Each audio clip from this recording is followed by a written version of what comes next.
2 de Pedro, capítulo 1, versículo 3 até 11. Segunda carta de Pedro, capítulo 1, começando no versículo 3. Se quisermos, versículo 2, talvez seja mais direto. E no versículo 2 diz assim: graça e paz vos sejam multiplicadas no pleno conhecimento de Deus e de Jesus, nosso Senhor, visto como o seu divino poder nos tem dado tudo o que diz respeito à vida e à piedade, pelo pleno conhecimento daquele que nos chamou por sua própria glória e virtude. E agora prestem muita atenção. Pelas quais Ele nos tem dado as suas preciosas e grandíssimas promessas, para que por elas vos torneis participantes da natureza divina, havendo escapado da corrupção que pela concupiscência há no mundo. E por isso mesmo vós, empregando toda a diligência, acrescentai à vossa fé a virtude, e à virtude a ciência, e à ciência o domínio próprio, e ao domínio próprio a perseverança, e à perseverança a piedade, e à piedade a fraternidade, e à fraternidade o amor. Porque se em vós houver e abundarem estas coisas, elas não vos deixarão ociosos, nem infrutíferos, no pleno conhecimento de nosso Senhor Jesus Cristo. Pois aquele em quem não há estas coisas é cego, vendo somente o que está perto, havendo-se esquecido da purificação dos seus antigos pecados. Portanto, irmãos, procurai mais diligentemente fazer firme a vossa vocação e eleição, porque fazendo isto, nunca jamais tropeçareis, porque assim vos será amplamente concedida a entrada no reino eterno do nosso Senhor e Salvador Jesus Cristo. E eu escolhi para título desta mensagem esta frase: participantes da natureza divina. O que é que isto significa? Significa que nós alguma vez vamos ser deuses, como os mormons têm apresentado. Significa que nós alguma vez vamos ser tão semelhantes a Deus, ainda que não sendo iguais a Ele, mas vamos ser tão semelhantes que quase que seremos deuses. Significa que nós iremos receber uma pontinha do cheiro da divindade. Significa que talvez no processo evolutivo mais adiante, em termos espirituais, até poderemos alcançar um certo nível, um certo grau de divindade. O que é que o apóstolo Paulo estava a querer dizer? Podeis sentar, desculpa. Estava a querer dizer quando ele menciona que até que cheguemos a ser participantes da natureza divina. Tenha cuidado de olhar para aquilo que ele escreveu, não tanto na nossa língua, porque às vezes pode não nos dar o significado mais profundo, mas olhando para aquilo que ele escreveu em grego, ele usa para participantes a palavra koinonia. E koinoi é exatamente a palavra que nós também encontramos em outras versões da Escritura para koinonia, significando comunhão, significando uma participação muito estreita, muito íntima. Então aquilo que Pedro está a dizer é que nós iremos ter essa participação, iremos de algum modo estar tão ligados a Deus que como que recuperamos aquilo que o homem perdeu antes do pecado original. E nós lembramos que naquela altura, quando Deus fez Adão e Eva, fez-los de uma forma perfeita. Não havia neles qualquer sombra de pecado, mas neles estava a santidade, neles estava a perfeição, neles estava a imortalidade, neles estava a capacidade criadora com todo o seu potencial, e muito disso foi perdido, ou pelo menos reduzido, por causa da desobediência do pecado. Então nós um dia voltaremos a recuperar essa condição e, na verdade, tal como Deus diz, façamos o homem à nossa imagem e semelhança. Então é essa imagem e semelhança que de algum modo nós vamos recuperar e sermos participantes da natureza divina. Penso eu que tem a ver exatamente com isso. Aquilo que a Escritura nos aponta é este desafio. Mas como é que nós vamos chegar lá? O slide seguinte vai nos mostrar de uma forma que eu procuro esquematizar, digamos, este texto, estes versículos, para que seja mais fácil de entender. Nós iremos partir daquilo que é naturalmente um ponto comum, que é a nossa conversão. Vai clicando, por favor. E o ponto de partida está exatamente ali. É o novo nascimento, é a nossa conversão. Quando nós, somente aqueles que são participantes ou podem aspirar a serem participantes da natureza divina, são aqueles que se converteram, aqueles que se arrependeram, aqueles que nasceram de novo. E o novo nascimento fez com que nós nos tornemos filhos de Deus. Somos filhos por adoção. E por isso mesmo estamos em todo um processo de aperfeiçoamento e santificação. No clipe seguinte, vamos ter lá em cima exatamente participantes da natureza divina. Então, meus irmãos, nós estamos aqui embaixo. Este é o nosso começo. Nascidos de novo, convertidos. Mas o apóstolo Pedro diz que nós iremos ser participantes da natureza divina. E a natureza divina, digamos, está lá bem em cima, bem no alto. E é uma distância tremenda. Eu sei que alguns gostam mais de vencer distâncias, sobretudo a subir e de elevador. Pelas escadas demora mais tempo, custa mais. E certamente que alguns gostariam, no plano espiritual também, de ter aqui como que uma máquina que rapidamente nos levasse do novo nascimento, da conversão, logo para a participação da natureza divina. Mas não é isso que o apóstolo Pedro nos apresenta. Ele mostra-nos aqui um plano inclinado, que nós vamos ver de seguida, mas de certo modo nos leva lá. E este plano inclinado vai ter degraus. E estes degraus vão nos ajudar a partir exatamente aqui, daquilo que é a condição essencial do novo nascimento, até chegarmos lá acima, participantes da natureza divina. Vejam como é que nós conseguimos isso. O apóstolo Pedro deixou isso claro. E vamos ver aqui. O novo nascimento, ou para nascer de novo, nós precisamos de uma coisa essencial. Uma virtude essencial. É o quê? Fé. Este é o ponto de partida. E é exatamente por causa da fé que nós temos em Cristo Jesus que nós aceitamos o sacrifício de Jesus.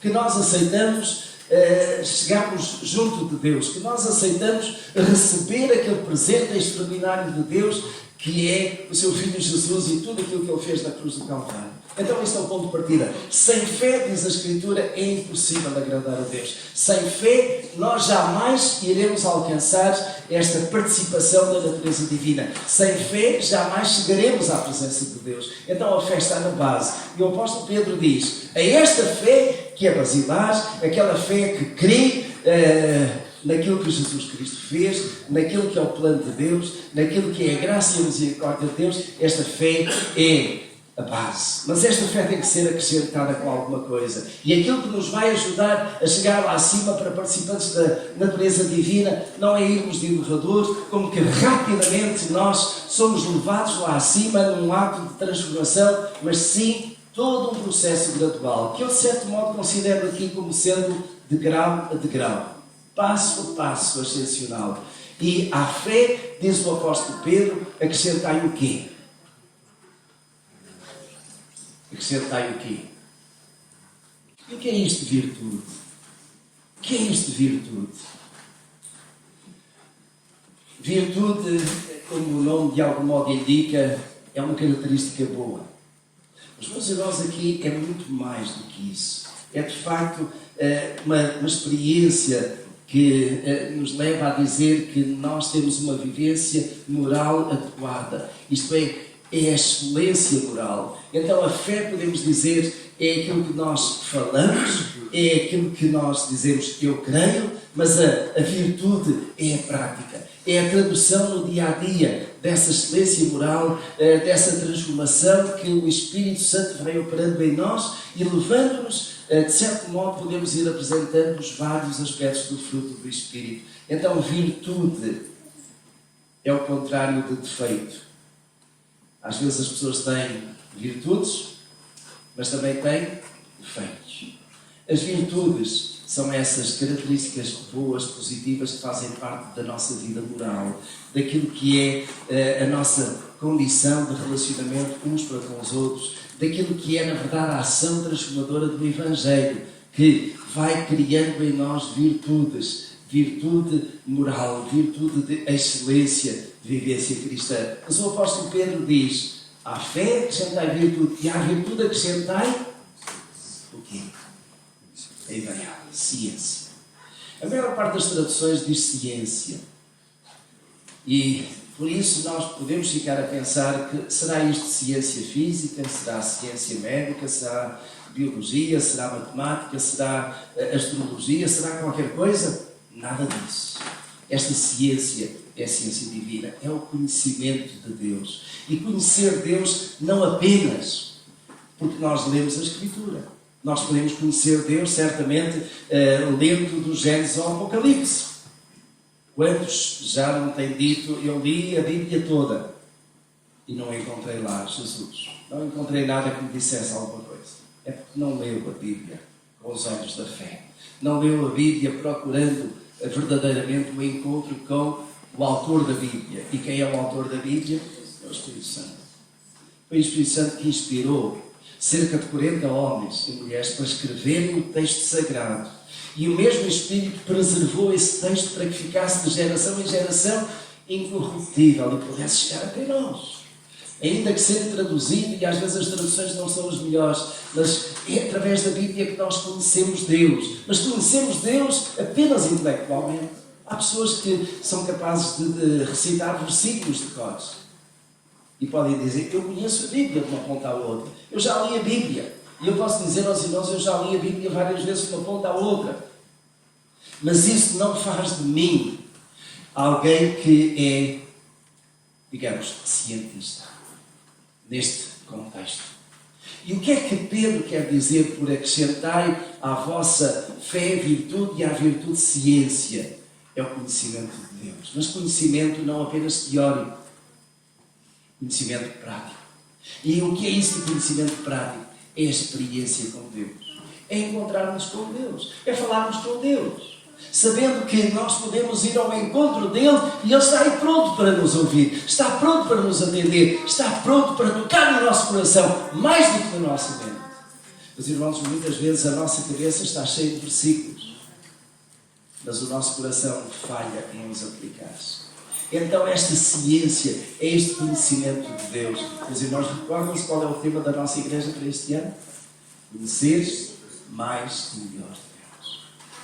Mas conhecer não apenas porque lemos a Escritura, mas porque a aplicamos. E o apóstolo Tiago diz exatamente isso. Sendo não apenas ouvintes da palavra, mas cumpridores. Então é este cumprir a palavra de tal modo que ela de facto nos torna desejosos, sequiosos de conhecer Deus, de estar com Deus, de estar na presença de Deus. Mas irmãos, alguns homens que a Escritura nos fala tiveram experiências fantásticas com Deus. Eu vou só mencionar alguns. Lembram-se, já para não falar de Adão, mas lembram-se de Abraão? Lembram-se de Moisés? Lembram-se de Elias? Lembram-se de Davi? Lembram-se de Paulo? Lembram-se de Daniel quando foi lançado lá na cova dos leões? Lembram-se de João quando estava desterrado na ilha de Patmos e teve aquela série de visões? Meus irmãos, esses homens tiveram experiências extraordinárias. E eu pergunto: e nós não temos tido? E nós não podemos ter? E não é só porque nós lemos a Escritura, é porque abrimos o nosso coração e deixamos que Deus nos fale. Deixamos que realmente Deus nos toque, que Deus nos mostre, que Deus toque na ferida e que a palavra de Deus realmente nos golpeie naquilo que está errado em nós. E isso, meus irmãos, é ciência. Isso é conhecimento. Isso é não apenas saber papaguear a Escritura, saber falar, saber ler, mas é de facto sermos capazes de ter essa comunhão com o Deus da Escritura, com o Deus que a inspirou, com o Deus que se revelou. Então, meus irmãos, este conhecimento é exatamente isso. Esse momento em que nós nos abeiramos de Deus e bebemos da sua palavra. Ele nos fala, Ele nos fortalece, Ele nos orienta e Ele diz: olha, não vais por ali, vai por ali. Porque eu sei o que é o melhor para ti. E às vezes, meus irmãos, nós pensamos que sabemos tudo. Pensamos que o caminho é aquele. E quando damos conta, Deus mostrou. É para mim. E isso, meus irmãos, é conhecimento, é essa experiência, essa intimidade com Deus. E nós vamos aprendendo a ter exatamente essa intimidade. Mas depois precisamos de acrescentar outra coisa. Que é o quê? E já caiu ali de paraquedas, não é? Domínio próprio. Domínio próprio é um dos aspectos do fruto do Espírito. E nós precisamos, meus irmãos, muito de refriar às vezes os nossos ímpetos. Refriar a nossa língua, como o apóstolo Tiago diz. Eu menciono que a língua é de facto uma coisa maravilhosa, mas é quando é usada para bem dizer a Deus. Mas a língua às vezes é peçonha mortal. Nós, com a mesma língua com que bem dizemos a Deus e que louvamos, acabamos por amaldiçoar aqueles que estão à nossa volta, que são contra nós, que nos fazem mal, ou seja, o que fosse. Com a mesma língua, nós falamos coisas da Bíblia e com a mesma língua dizemos todo tipo de impropérios. Então precisamos de dominar, de refriar bem a língua. Mas não só a língua. Precisamos de refriar também o quê? A nossa mente. Precisamos de refriar o nosso coração. Porque às vezes, e como a Escritura diz, o coração é enganoso. Mas o diabo também gosta muito de armar ciladas no nosso coração. Com os nossos sentimentos. Com o nosso orgulho. Com aquilo que são as nossas posições. Mas irmãos, eu um dia ouvi uma ilustração que nunca mais me vai esquecer na vida. Nós não podemos impedir que um passarinho voe sobre a nossa cabeça. Mas podemos impedir que ele faça um ninho nela. Isto é, nós não podemos impedir que as tentações venham. Mas podemos impedir que elas nos dominem. E para isso nós precisamos de ter o quê? Domínio próprio. Controle. Sobre os nossos pensamentos, sobre aquilo que nós vemos, sobre aquilo que nós lemos, sobre as nossas companhias, sobre aquilo que nós falamos, precisamos de ter esse devido controle. Meus irmãos, reparem, ainda não chegamos lá a sermos participantes da natureza divina, mas já estamos no bom caminho. Estamos a caminho. Não vamos de elevadores, mas de grau a degrau lá chegamos. E a Pedro acrescenta alguma coisa mais. Ao domínio próprio, acrescentai o quê? O que é que vem aí? Ao domínio próprio, acrescentai perseverança. O que é perseverança, meus irmãos? Uma outra tradução para perseverança seria esta: constância. E neste caso, constância espiritual.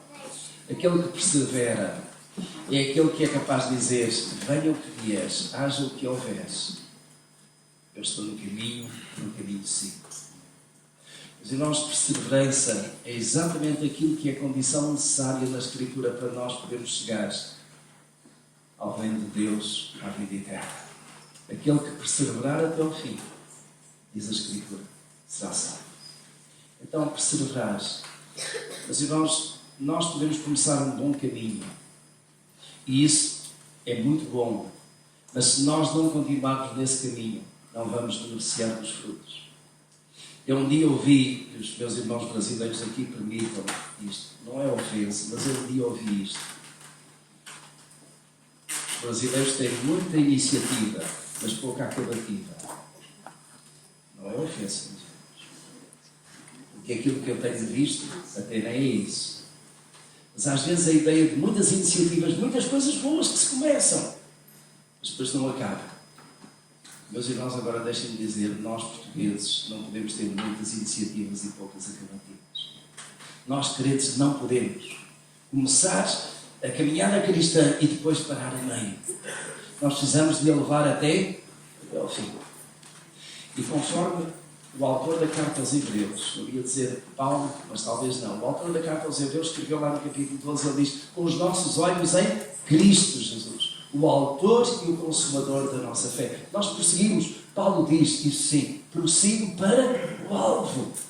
E isso é perseverança.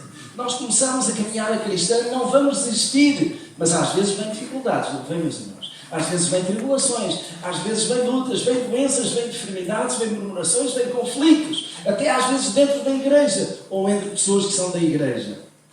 Os meus irmãos, nós não andamos aqui na igreja há mais anos ou menos anos por vermos os outros vir ou pelos outros andarem aqui. Nós vimos porquê? Por causa de Jesus.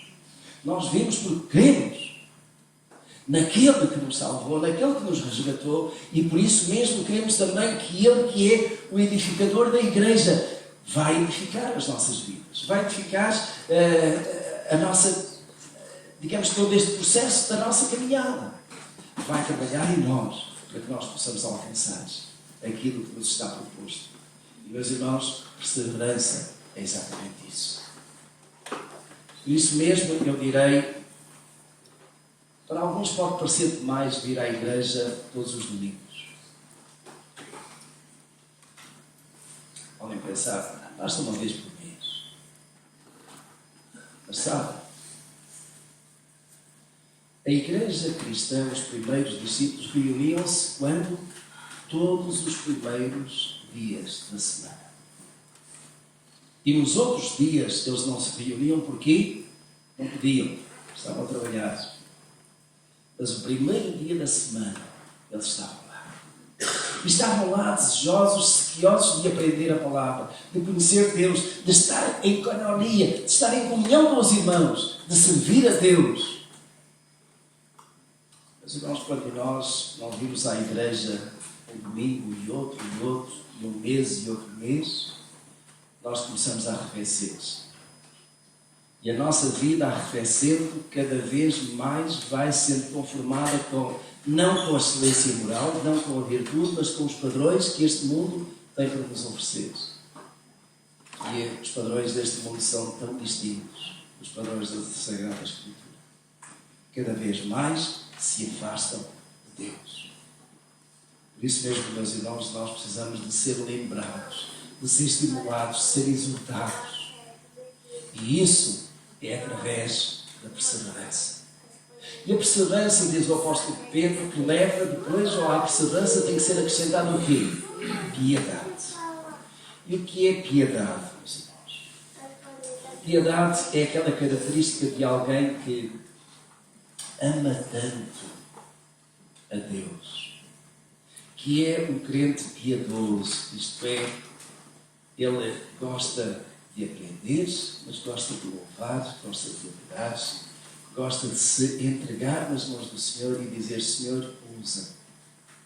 Alguém que está pronto para ter, não apenas ter uma vida reta, mas também uma vida que seja de glorificação de Deus. Alguém que é piedoso, é um crente que realmente coloca Deus em primeiro lugar na sua vida e deixa que Ele trabalhe e que procura cada vez mais estes padrões da excelência. O apóstolo Pedro diz: à piedade acrescentai o quê? Fraternidade. E o que é fraternidade?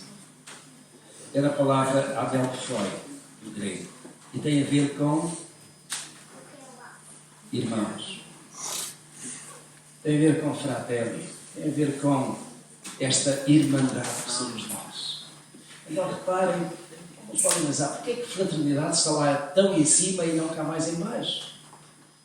É porque se nós não tivermos estas várias outras características, nós teremos muita dificuldade em vivermos juntos como irmãos em Cristo Jesus. Os irmãos já pensaram nisso? Será que eu estou certo no que estou a dizer? Se nós não tivermos aquelas outras características, se nós não abundarmos nelas, então, meus irmãos, muitas vezes aquilo que acontece é que nós estamos à cabeçada.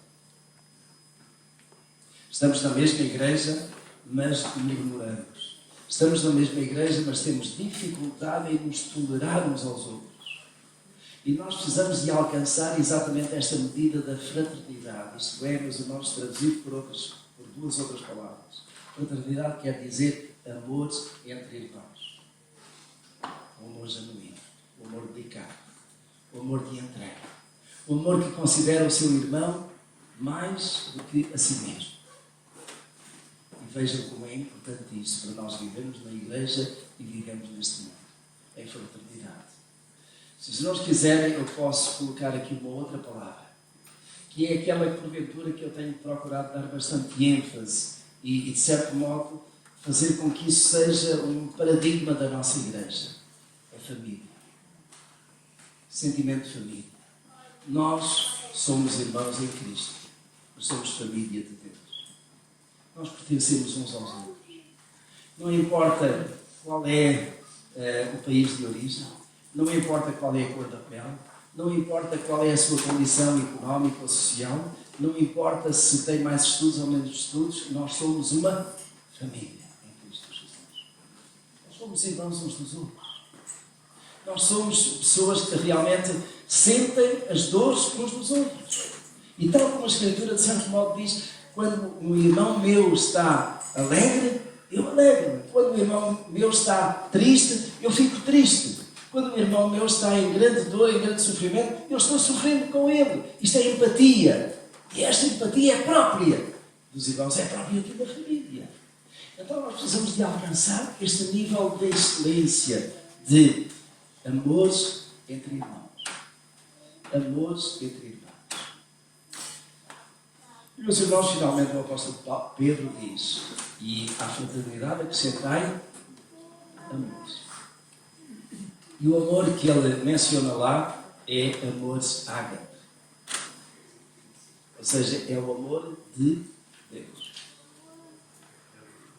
E alguns podiam pensar, podia ser mais fácil. Mas, meus irmãos, a verdade é esta. Nós podemos amar os nossos irmãos.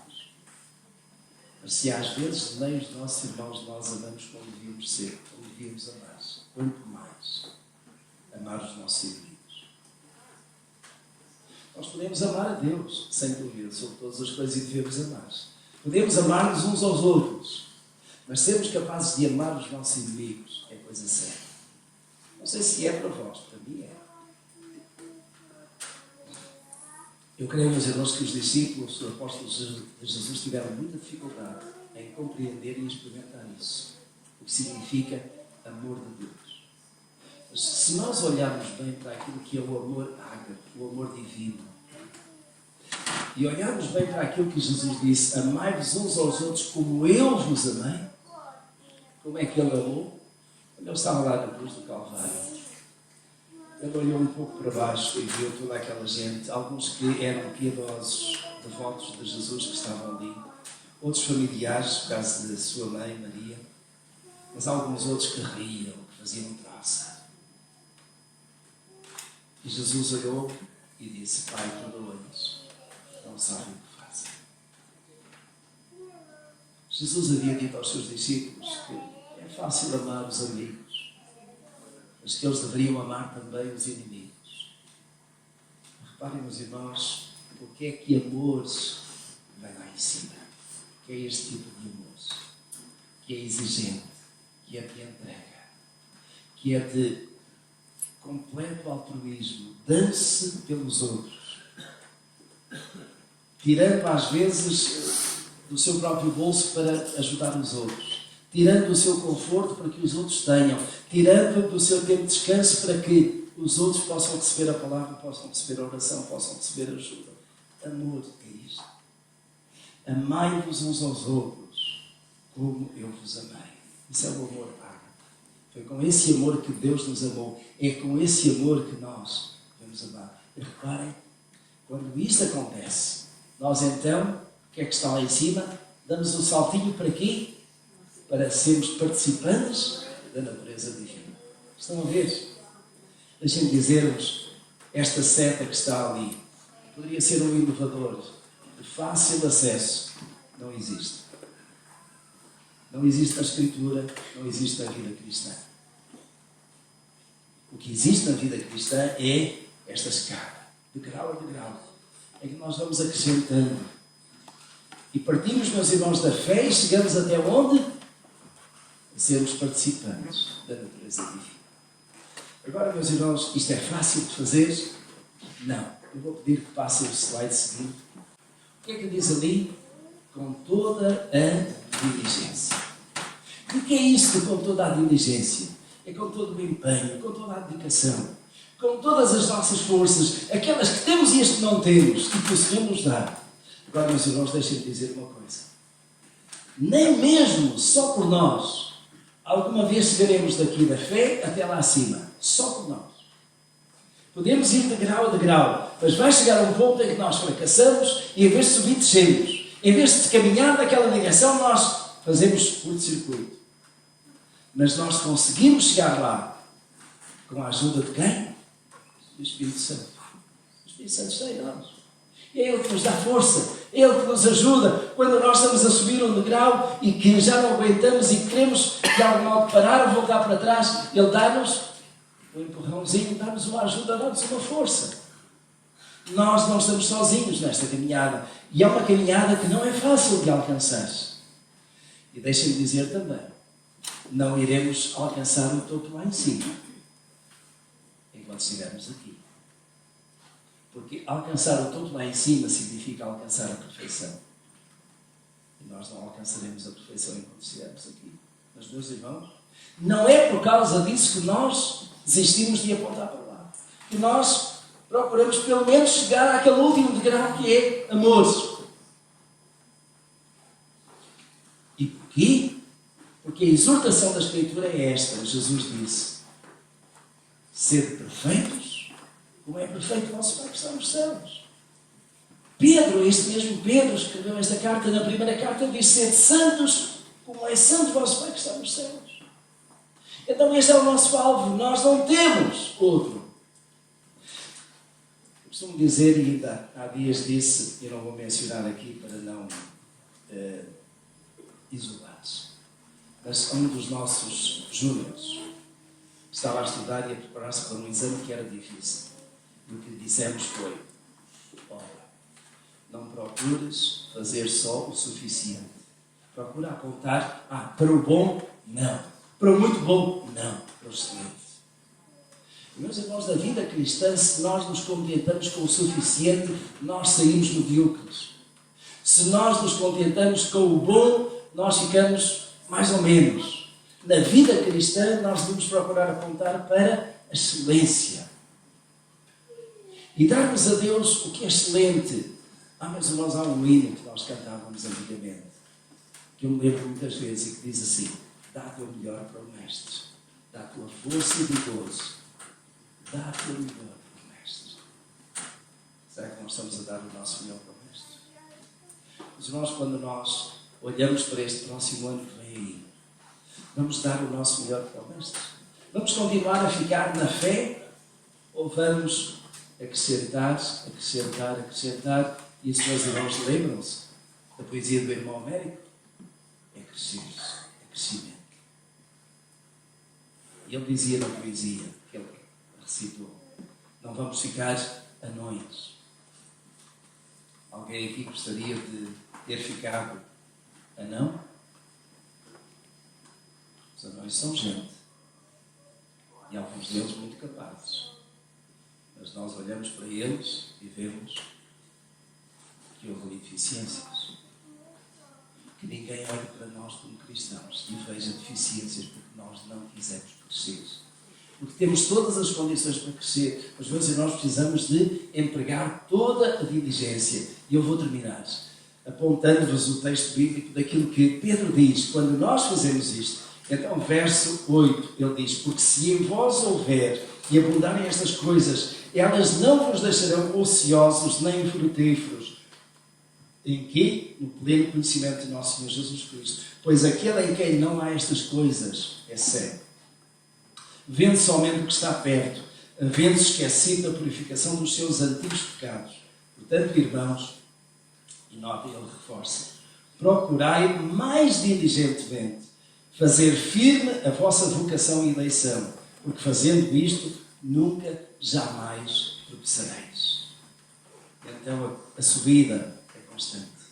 E o verso 11 deixa-nos aqui, digamos, esta garantia: porque assim vos será amplamente concedida a entrada no reino eterno de nosso Senhor e Salvador Jesus Cristo. Os irmãos, que Deus nos abençoe, que Deus nos ajude nesta caminhada, neste crescimento, naquilo que de facto para nós é alguma coisa de simplesmente extraordinário, e que não vem de nós, vem de Deus. E Ele dá-nos a força, dá-nos o ânimo, dá-nos o encorajamento, dá-nos os meios para nós alcançarmos. E vejam, meus irmãos, nós vamos do novo nascimento, da conversão até onde? Coisa extraordinária. A sermos participantes da natureza divina. Não fui eu que inventei isto. Foi Pedro. Pela inspiração do Senhor, revelou que isso vai acontecer. E se Ele disse, é porque o Espírito Santo assim me comunicou e assim será concedido. Nós iremos alcançar esta bênção maravilhosa de Deus, de sermos participantes da natureza divina. Isto é, de recuperarmos tudo aquilo que Adão perdeu por causa da sua desobediência. Que nós, meus irmãos, não pecamos bênçãos de Deus por causa da nossa desobediência. Mas que o Senhor nos ajude, nos dê força. E este vai ser um ano de verdade. Este vai ser um ano em que o Senhor nos vai levar a um crescimento não apenas numérico, mas também, sobretudo, um crescimento espiritual. Porque o Senhor está connosco e aquele que um dia começou a boa obra a vai continuar até ao fim. O Senhor vos abençoe, a vós e a mim e àqueles que não estão aqui, mas que fazem parte desta comunidade. O Senhor realmente nos use tremendamente para a sua glória.